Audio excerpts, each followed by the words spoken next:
লাগিয়েছিল, কোমরের মধ্যে রশি লাগিয়েছিল, পায়ের মধ্যে ডান্ডা বেড়ি লাগিয়েছিল। আজকে আল্লাহ রাব্বুল আলামিনের কি খেলা? ওই সমস্ত জালেমদের বুকের মধ্যে বুলেট প্রুফ, ওই সমস্ত জালেমদের হাতের মধ্যে হ্যান্ডকাফ রয়েছে। কথা বলুন ঠিক কিনা? যেমন করবা তেমন পাইবা। তবে আমরা বলি একটু কম হয়ে গেছি, আর একটু বেশি হওয়ার দরকার ছিল। কারণ ওরা নিরপরাধ সম্মানের অধিকারী উলামায়ে কেরামকে ওরা পায়ের মধ্যে ডান্ডা বেড়ে লাগিয়েছে। সম্মানের পাত্র উলামায়ে কেরাম যারা অপরাধ করে নাই, লাঞ্ছিত অপমানিত করার জন্য উলামায়ে কেরামের কোমরে রশি লাগিয়ে রিমান্ডে জুলুম নির্যাতন করে পঙ্গু করে ফেলেছে। অনেক আলেমকে হত্যা করে ফেলেছে। সোনারগাঁওয়ের একজন আলেম, আমার চেয়ে খাত লম্বা উঁচা, বিশাল সুঠাম দেহের অধিকারী শক্তিশালী একজন আলেম, নাম হলো মাওলানা ইকবাল সাহেব। ওই ইকবাল সাহেবকে সোনারগাঁও থেকে ধরে নিয়ে রিমান্ডের নামে এমন জুলুম আর নির্যাতন করেছে, শক্তিশালী একজন আলেমকে তারা থানার ভিতরে রিমান্ড দিয়ে হত্যা করেছে। এমন আরো কয়েকজন আলেমকে রিমান্ডে নিয়ে তারা এত জুলুম নির্যাতন করেছে যে ওই আলেম আর পৃথিবী দেখতে পারে নাই। ওই আলেম জেলখানার ভিতরে শাহাদাত বরণ করেছে। জুনায়েদ বাবুনগরী রহমাতুল্লাহি আলাইহিকে 19 দিন পর্যন্ত রিমান্ড রেখে তাকে যেই জুলুম আর নির্যাতন করেছে, আমরা তখন হাটহাজারীতে ইফতা বিভাগে পড়ি। হুজুরের কাছে যখন যাই, হুজুর বলছে আমাকে মারে নাই, কিন্তু হুজুরের কান্না দেখে, হুজুরের অশ্রু দেখে আমরা বুঝতে পেরেছিলাম সেদিন জালেমরা হুজুরের উপর অনেক জুলুম আর নির্যাতন করেছে। আজকে একটু আগে হুজুরের খাদেমের সাথে মাওলানা ইনামুল হাসান ফারুকী, তার সাথে একটু আগে কথা হয়েছে। সে ভারতে চিকিৎসাধীন অবস্থায় আছে। আল্লামা জুনায়েদ বাবুনগরী রহমাতুল্লাহি আলাইহির ইন্তেকালের পূর্বে এই মাওলানা ইনামুল হাসান ফারুকী বাবুনগরী রহমাতুল্লাহি আলাইহির খাদেমকে তারা প্রায় 35 দিন পর্যন্ত রিমান্ড দিয়েছে। রিমান্ডে এমন কোনো অঙ্গ প্রত্যঙ্গ নাই যেখানে কারেন্টের শক দেয় নাই, যেখানে জুলুম আর নির্যাতন করে নাই। ওই মাওলানার প্রত্যেকটা অঙ্গ প্রত্যঙ্গের মধ্যে ক্যান্সার দেখা দিয়েছে। অনেক লক্ষ টাকা খরচ করেছে, কিন্তু সফল হয় নাই, চিকিৎসার মধ্যে সফলতা আসে নাই। একটু আগে আমাকে বলছেন, হাফিজ ভাই অনেক কষ্ট আপনারা করেছেন, আমি নিজেও সহযোগিতা করেছি, আমাদের সংগঠন থেকে সহযোগিতা করেছি, বাংলাদেশের বড় বড় বক্তা উলামায়ে কেরাম সহযোগিতা করেছেন, প্রায় 15 লক্ষ টাকা সহযোগিতা করেছেন। লক্ষ লক্ষ টাকার চিকিৎসা করার পরে তিনি বলছেন, ভাই আপনারা অনেক টাকা দিয়েছেন, অনেক টাকা খরচ করেছেন, অনেক দোয়া করেছেন, কিন্তু মনে হয় না আমি আর আপনাদের সাথে একসাথে থাকতে পারবো, আপনাদের সাথে আবার দেখা করতে পারবো, এমনটা মনে হচ্ছে না, কারণ আমার চিকিৎসায় কোনো উপকার হচ্ছে না। জালেমরা এত জুলুম আর নির্যাতন আমার উপর করেছে, প্রত্যেকটা অঙ্গ প্রত্যঙ্গের মধ্যে ক্যান্সার। এইভাবে শুধু ইনামুল হাসান ফারুকী নয়, আল্লামা মামুনুল হককে জুলুম নির্যাতন করে একটা শক্তিশালী পুরুষকে হুইল চেয়ারে বসতে বাধ্য করেছে। তেমনি ভাবে আল্লামা খালেদ সাইফুল্লাহ আইয়ুবী দামাত বারাকাতুহুম অসুস্থ মানুষ, হাতের মধ্যে পচন ধরেছে, এরপরেও তারা আল্লামা খালেদ সাইফুল্লাহ আইয়ুবীর হাত থেকে হ্যান্ডকাপটা পর্যন্ত খুলে নাই, কোমর থেকে রশিটা পর্যন্ত খুলে নাই। এইভাবে একজন নয়, দুইজন নয়, 100 নয়, 200 নয়, হাজার হাজার উলামায়ে কেরামের উপর এই খুনি স্বৈরাচার হাসিনা এবং তার সন্ত্রাসী বাহিনী বিবি হারুন, বিপ্লব কুমার দাসেরা জুলুম আর নির্যাতন করেছে। এরপরেও যারা এই খুনি হাসিনা এবং তার দূষরদেরকে বাংলার জমিনে আবার পুনঃপ্রতিষ্ঠা করতে চায়, ওদের বিরুদ্ধে প্রতিরোধ করে তুলতে হবে, প্রতিরোধ করে তুলতে হবে।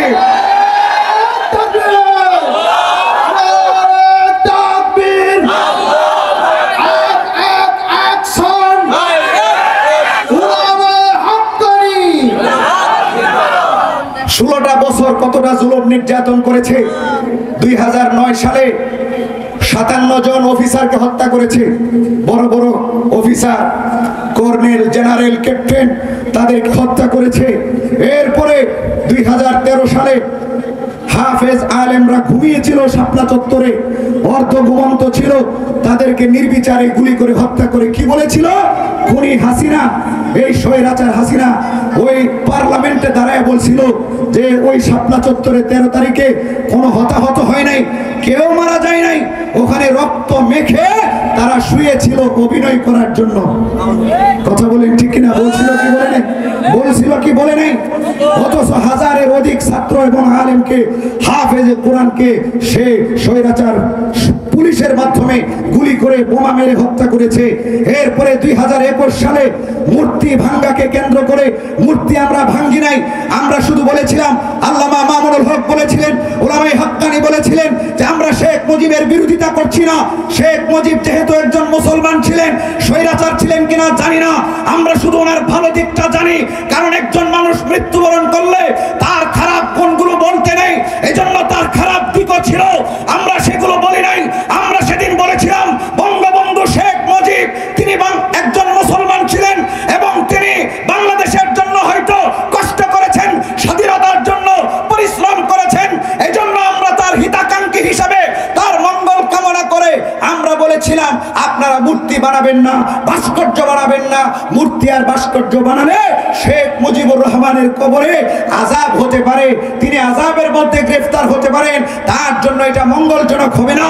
আপনারাও তো আপনাদের বাবা হিসাবে, আপনাদের ভাই হিসাবে, আপনাদের সহযোদ্ধা হিসাবে, আপনাদের বন্ধু হিসাবে কবরে সে ভালো থাকুক, এটা আপনারা চান, আমরাও চাই। এটা আমাদের কোনো মূর্তি না বানালে আমাদের কিছু যায় আসে না, মূর্তি বানাইলেও আমাদের কিছু যায় আসে না, কিন্তু বঙ্গবন্ধুর হিতাকাঙ্ক্ষী হিসাবে আমরা বলি আপনি মূর্তি বানায়েন না, ভাস্কর্য বানায়েন না। এই কথার অপরাধে 2021 সালে একজন নয়, দুইজন নয়, 100 নয়, 200 নয়, হাজার হাজার ওলামায়ে কেরামকে তারা গ্রেফতার করেছে।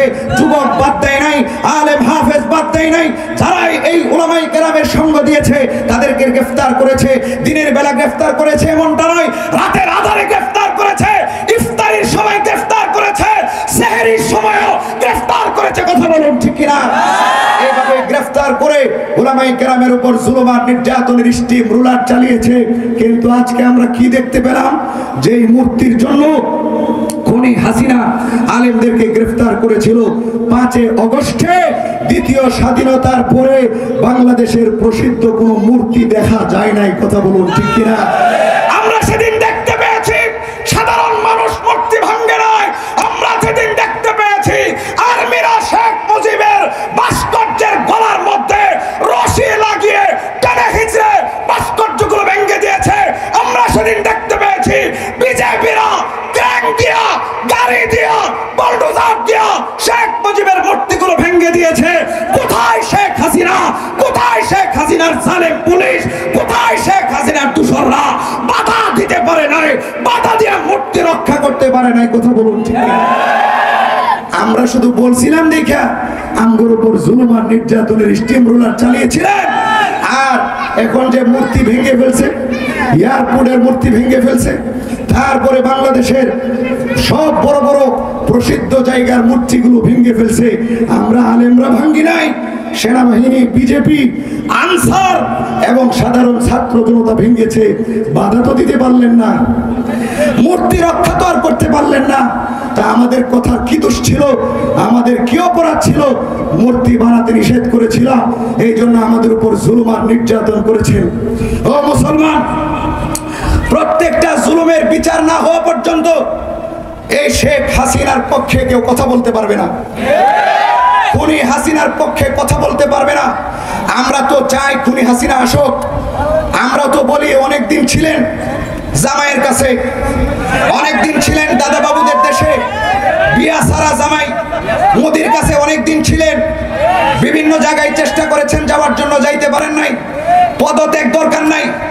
স্ত্রী পলায়ন করলে একটা বিচক্ষণ স্বামী যেমন ওই স্ত্রীকে গ্রহণ করে না, ডিভোর্সের কাগজ দেখার দরকার নাই। আমরাও বলি আপনি পালাতে বাধ্য হয়েছেন, পালিয়ে না খেয়ে রান্না করা খাবার গণভবন বঙ্গভবনে রেখে আপনি পালিয়ে চলে গেছেন। পালানো সরকারকে বাংলাদেশের মুসলমান, বাংলাদেশের মানুষ আর গ্রহণ করবে না, আর গ্রহণ করবে না। সাহস কত বড়, আবার আসতে চাই। আসেন আসেন, আপনারা আমাদের দরকার, খুবই দরকার, কারণ আপনার থেকে অনেক বদলা নেওয়ার বাকি আছে। আপনার থেকে 2009 সালে বিডিআর হত্যার বদলা নেওয়ার বাকি আছে। আপনার কাছ থেকে 2013 সালে হাজারো হাফেজ আলেম হত্যার বদলা নেওয়ার বাকি আছে। আপনার কাছ থেকে 2021 সালে আলেমদের উপর জুলুম নির্যাতন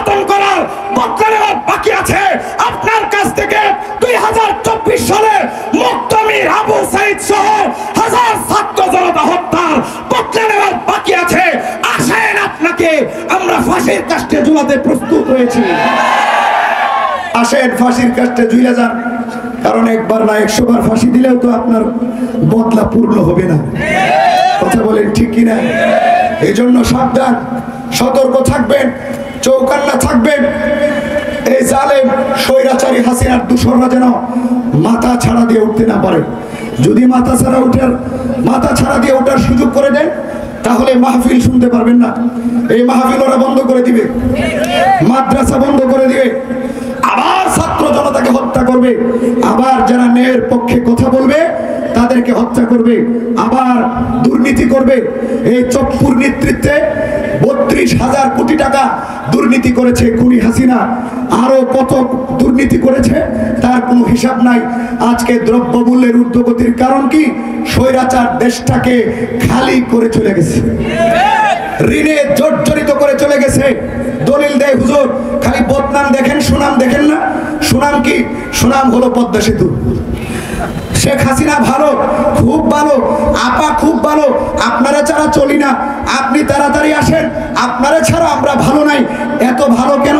বঙ্গবন্ধুর টানেল, শেখ মুজিবুর রহমানের নামে কর্ণফুলীর টানেল করেছে, পানির নিচে দিয়া ব্রিজ বানাইছে, পানির নিচে দিয়া রাস্তা বানাইছে। প্রত্যেক দিন গাড়ি চলে, আয় ধরেন 20 কোটি টাকা, আর ব্যয় হয় ধরেন 22 কোটি টাকা। কথার কথা, আয়ের চেয়ে ব্যয় বেশি, এমন একটা টানেল বানায় বাংলাদেশকে পঙ্গু করে গেছে। যে আয় প্রতিদিন গাড়ি চলাচলের কারণে হয়, তার চেয়ে ব্যয় হয় দ্বিগুণ সমপরিমাণ।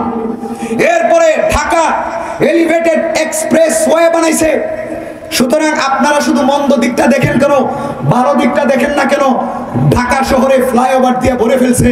আমরা বলবো ঢাকা এলিভেটেড এক্সপ্রেস ওয়ে বড় লোকদের জন্য বানায় নাই, নিজের সুবিধার জন্য বানিয়েছে, দুর্নীতি যেন ভালো করে করতে পারে এই জন্য বানিয়েছে। কথা বলুন ঠিক কিনা?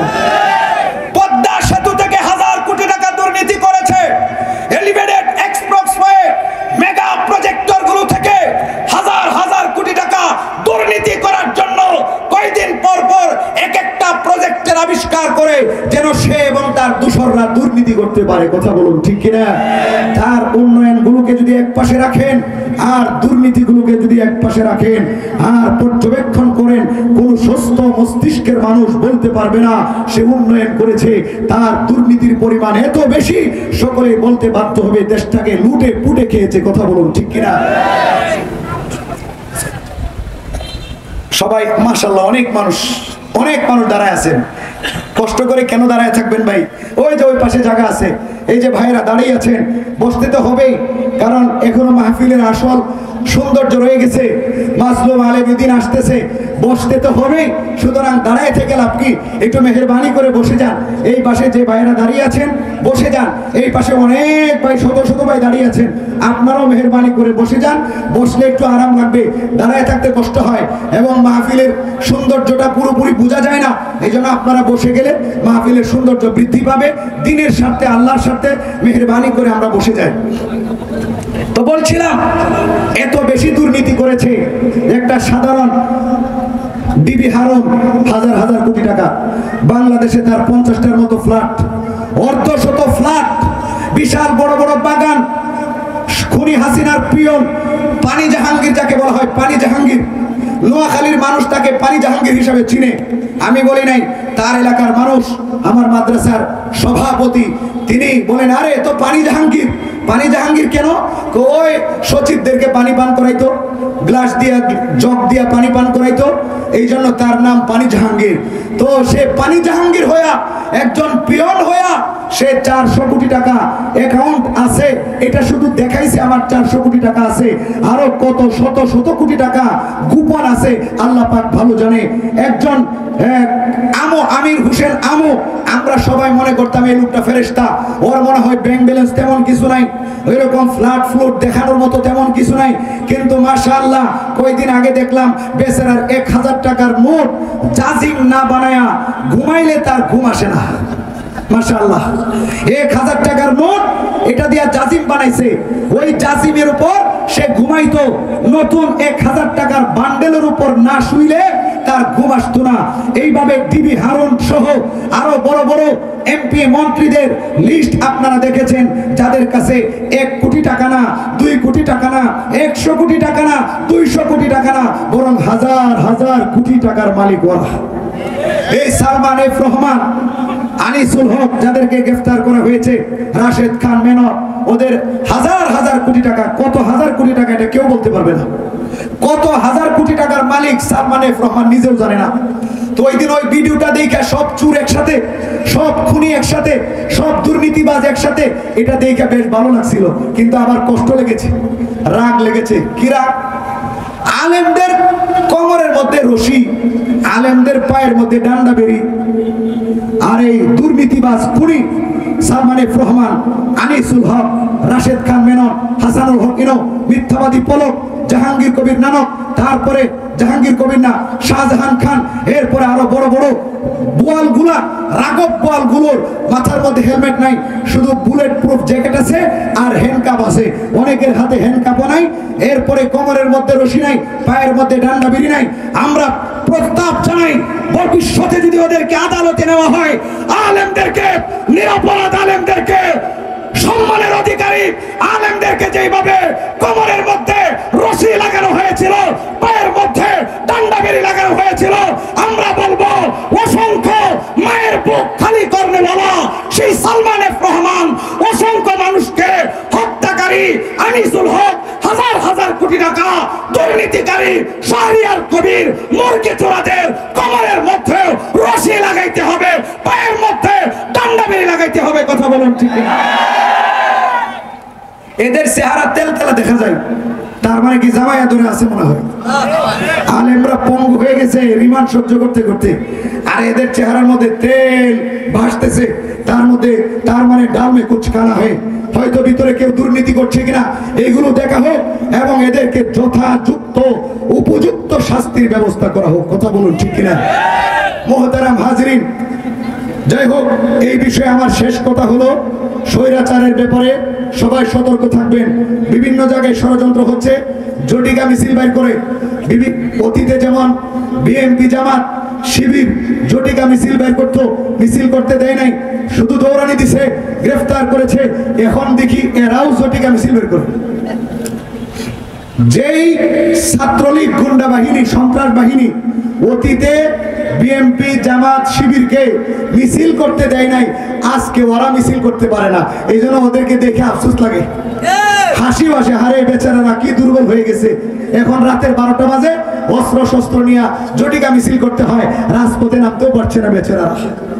এই জন্য সাবধান, জুলুম করা যাবে না, মানুষের উপর নির্যাতন করা যাবে না, আল্লাহকে ভুলে গেলে চলবে না, ফেরাউনের ভয়াবহ পরিণতি ভুলে গেলে চলবে না, আবু জাহাল উতবা সাইবাদের ভয়াবহ পরিণতি ভুলে গেলে চলবে না, বর্তমান খুনি হাসিনার ভয়াবহ পরিণতি ভুলে গেলে চলবে না। যারা এই জুলুম আর নির্যাতন করবে তাদের পরিণতি ভয়াবহ হয়। আজকে ওরা কতটা জুলুম নির্যাতন করেছে আমি আগেই বলেছি, বর্ণনা করে শেষ করা যাবে না। ওরা প্রত্যেকটা বিশ্ববিদ্যালয়ে আপনারা দেখেছেন, প্রত্যেকটা কলেজ, বিশ্ববিদ্যালয়ে এক একটা টর্চার সেল বানিয়ে রেখেছিল, আয়না ঘর বানিয়ে রেখেছিল, সাধারণ ছাত্র ছাত্রীদের উপর জুলুম নির্যাতন করত। হেলমেট বাহিনী কেন বলা হতো? ওদের রুমগুলোতে হেলমেট, ওদের রুমের মধ্যে বড় বড় চাপাতি, ওদের রুমের মধ্যে ছাত্রলীগ, গুন্ডালীগ, এদের রুমের মধ্যে বড় বড় রামদা ছিল, এরপরে বড় বড় রাইফেল ছিল, অগ্নেয়াস্ত্র ছিল, লাঠি সুটা ছিল, রড ছিল, এরকম হাজার হাজার অস্ত্র ঢাকা বিশ্ববিদ্যালয়, জাহাঙ্গীরনগর বিশ্ববিদ্যালয়, তারপরে রংপুর বিশ্ববিদ্যালয়, চট্টগ্রাম বিশ্ববিদ্যালয় সহ বড় বড় বিশ্ববিদ্যালয়গুলোতে ছাত্রলীগের রুম থেকে, যুবলীগের রুম থেকে হাজার হাজার অগ্নেয়াস্ত্র এবং দেশীয় অস্ত্র পাওয়া গেছে। কথা বলুন ঠিক কিনা? আমার কাছে সবগুলো আছে, কেউ যদি বলে হুজুর দেখান তাহলে যেন আমি দেখাইতে পারি। এগুলো সব বড় বড় মিডিয়া থেকে আমি কালেক্ট করে আমি রেখে দিয়েছি, আমি বন্ধু বান্ধবের কাছেও রেখে দিয়েছি, যে এইগুলো যেন ভবিষ্যতে আমরা জনগণকে দেখাইতে পারি যে এদের চিত্র দেখেন, 2 মাস 2.5 মাসে আপনারা তাকে ভুলে গেলেন, 2 মাস 2.5 মাসে 16 বছরের জুলুম নির্যাতন ভুলে গেলেন, ভুলে গেলে চলবে না। ওরা 16 বছর পর্যন্ত আমার ভাইদের উপর কত জুলুম আর নির্যাতন করেছে, আবরার ফাহাদকে হত্যা করেছে, বিশ্বজিৎকে হত্যা করেছে, এইভাবে অসংখ্য মায়ের বুক তারা খালি করেছে, অসংখ্য মার ইজ্জত নষ্ট করেছে, অসংখ্য স্ত্রীকে বিধবা করেছে, অসংখ্য মানুষকে পঙ্গু করেছে। বিশেষ করে 2024 সালে ওরা যে বর্বর আর জুলুম নির্যাতন নির্যাতন করেছে, বর্বর অত্যাচার করেছে, এই অত্যাচার ভাষায় প্রকাশ করার মতো না। কথা বলুন ঠিক কিনা? এইগুলো বর্ণনা করে শেষ করা যাবে না। শুধু এতটুকু বলবো, সতর্ক থাকবেন, সাবধান থাকবেন, জালেমরা যেন আবার কোনো প্রতিষ্ঠা লাভ করতে না পারে, জালেমরা যেন আবার দেশে বীজ বপন করতে না পারে, স্বৈরাচারের উত্থান যেন আর কোনোদিন এই বাংলাদেশে না হয়। এই জন্য আমাদেরকে সতর্ক থাকতে হবে। আল্লাহ পাক আমাদেরকে তৌফিক দান করুন, সবাই বলি আমিন। আমি একটা আয়াত পড়েছিলাম, নবীজির একটি হাদিস পড়েছিলাম, সেই বিষয়ে আমি অল্প আলোচনা করে, আমার সময় প্রায় শেষ, অল্প আলোচনা করে আপনাদের থেকে বিদায় নিব ইনশাআল্লাহ। আমি যেই বিষয়ে আয়াত পড়েছি, যেই বিষয়ে হাদিস পড়েছি, সেটা হলো গুনাহ।